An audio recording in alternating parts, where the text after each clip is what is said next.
অনেক দিন পর আবার চলে আসলাম বাংলাদেশ নারায়ণগঞ্জ জেলার বারোদিগ্রাম লোকনাথ ব্রহ্মচারীর আশ্রমে। আমাকে অনেকেই মেসেজ দিয়েছিলেন যে দাদা আশ্রমটা একটু ভালোভাবে ঘুরাইয়া দেখান, তাই সবার জন্যই আমি ভিডিওটা বানাইলাম। দেখুন, এই একবারে আমার এই গেট দিয়ে ঢুকতেই সামনাসামনি হচ্ছে আপনার লোকনাথ ব্রহ্মচারীর মেন মন্দির, যেটা দেখুন এটি হচ্ছে লোকনাথ ব্রহ্মচারীর মেন মন্দির।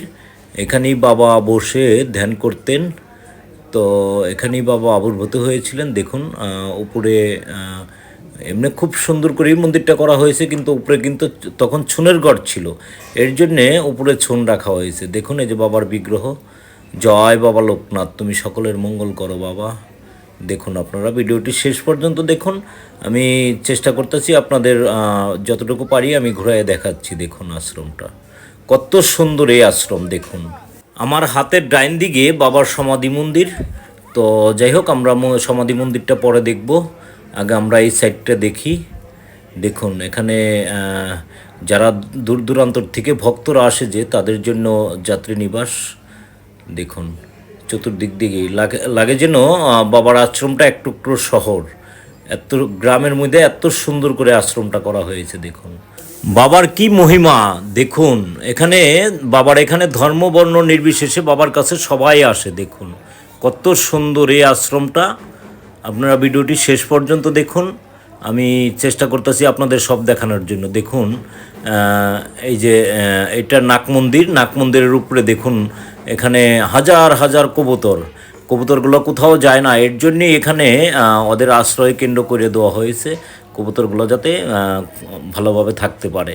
এটা নাক মন্দিরের উপরে ওদের জন্য আশ্রয় কেন্দ্র করে দেওয়া হয়েছে। দেখুন তো দেখুন এই যে আমি নাক মন্দিরের বারান্দা দিয়ে যাচ্ছি এখন। দেখুন এটা আপনার পুকুর, দেখুন পুকুরের মধ্যে কত সুন্দর বাবা ভোলা মহেশ্বরের বিগ্রহ। দেখুন কত সুন্দর বিগ্রহ, আমি কাছে নিয়ে জুম করে দেখাচ্ছি। দেখুন জয় বাবা ভোলানাথ, তুমি সকলের মঙ্গল করো বাবা। দেখুন সত্যি মানে অনেক সুন্দর। এখানে আসলে এখনও পর্যন্ত যারা না আসছেন তারা অনেক মিস করছেন। আমাদের সনাতনীয় যারা আছেন, আমি মনে করি যারা না আসছেন অনেক মিস করছেন। সত্যি পারলে বাবার এখানে আসবেন, মনটাই আসলে অন্যরকম হয়ে যাবে। দেখুন কত সুন্দর পরিবেশ। আর বাবার এখানে সামনে 8 তারিখ থেকে এই নাক মন্দিরে কীর্তন হবে। তো আমি নাক মন্দিরটাও ঘোরায় দেখাইতাম, কিন্তু অগোছালো রয়েছে, এই জন্য আমি নাক মন্দিরটা ওইভাবে দেখাইতে পারলাম না। তো দেখুন নতুন যে এই দুর্গা মন্দিরটা করছে, কত সুন্দর এই দুর্গা মন্দিরটা। এখনও অনেক কাজ বাকি রয়ে গেছে, কিন্তু ভিতরটা মোটামুটি কমপ্লিট হয়েছে। তো দেখুন কত সুন্দর এই দুর্গা মন্দিরটা, আমি কাছে নিয়ে দেখাচ্ছি। দেখুন দুর্গা মন্দিরের ভিতরে কত ভক্ত আছে। দেখুন এখানে যদিও এক মহারাজ আসলে ভাগবত পাঠ করতেছেন। দেখুন কত ভক্ত। আসলে